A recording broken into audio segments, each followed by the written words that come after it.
Caution. Dilarang keras melakukan plagiat dalam bentuk apapun.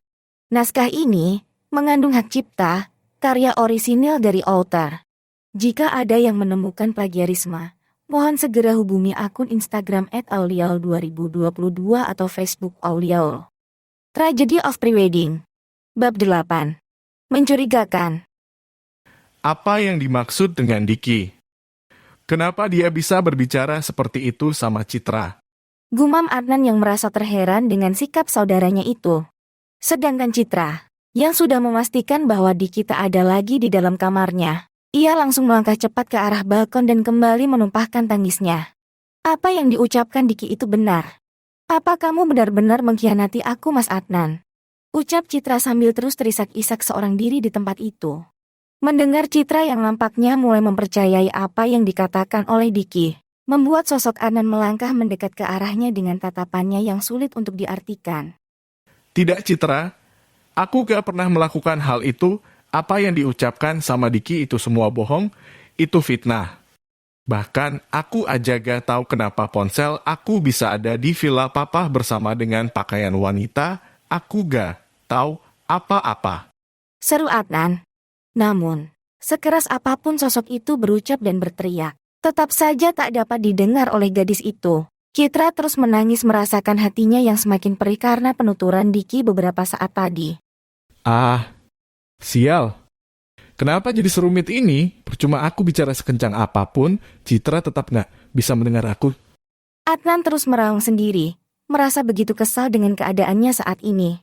Di sisi lain, ia benar-benar tidak tega melihat gadis yang sangat ia cintai itu terus bersedih dan terluka karena kepergiannya. Namun, ia juga tak bisa berbuat banyak untuk melakukan sesuatu. Hana dan Hendro yang melihat Diki keluar dari kamar Citra dengan raut wajahnya yang begitu masam dan gusar, segera menghampiri lelaki itu. Ada apa, nak Diki? Kok tadi kami sempat mendengar kalian bertengkar? Tanya Hendro. Diki menelan ludahnya dengan berat, ia berkata. Gak ada apa-apa kok om, tadi kami lagi selisih paham aja. Biasa masalah sepele, mungkin Citra memang lagi butuh sendiri dulu. Ya begitulah nak. Keadaan Citra sedang tidak baik-baik saja, kepergian Adan benar-benar meninggalkan luka mendalam untuk putri om. Ucap Hendro. Sabar ya om, tante. Citra pasti bakal baik-baik aja kok. Dia cuma butuh waktu buat menenangkan hati dan pikirannya. Kalau begitu saya pamit dulu ya. Ujar Diki. Iya, terima kasih ya Diki. Kamu sudah mau menemui Citra, ucap Hana. Sama-sama tante. Sahut Diki yang kemudian mencium punggung tangan Hendro dan Hana, lalu bergegas menuju mobilnya. Sebelum ia memasuki mobilnya, Diki kembali menoleh ke arah balkon kamar Citra. Ia pun melihat gadis itu masih termenung dengan wajahnya yang begitu sendu sedang berdiri di pagar balkon. Lelaki itu pun berucap dalam hatinya, kamu pasti akan baik-baik saja Citra. Kamu hanya butuh waktu aja. Kemudian ia memasuki mobilnya dan beranjak meninggalkan rumah mewah itu. Beberapa hari kemudian, di kediaman Imron, ia mengadakan acara pengajian dan doa bersama dalam rangka 7 hari kepergian putranya itu. Dihadiri oleh beberapa sanak saudara dan kerabat dekatnya. Di sudut ruangan itu pun terpampang indah figura foto Adnan yang memperlihatkan dirinya yang begitu gagah dan tampan. Senyumannya yang begitu manis membuat siapapun yang melihatnya pasti akan sangat merindukan kehadirannya kembali. Saat pengajian tengah berlangsung, sosok Adnan pun hadir di rumah itu, menyaksikan langsung bagaimana orang-orang terdekatnya melantunkan doa untuknya. Begitu terharu juga rasa sedih yang bercampur menjadi satu. Ia pun melihat wajah gadis yang sangat ia cintai itu, membuatnya kembali teringat akan masa-masa terindah yang telah lewati bersama-sama. Namun, semuanya kini hanya tinggal kenangan. Dari arah lain, Adnan tak sengaja menoleh ke arah gerbang depan di rumahnya itu. Betapa terkejutnya ia saat kembali melihat wajah-wajah para penjahat yang telah merenggut hidupnya itu, kini berada di halaman depan rumahnya. Mereka itu kan orang-orang yang telah menghabisiku. Buat apa mereka datang kemari? Ucap Adnan yang begitu tercengang.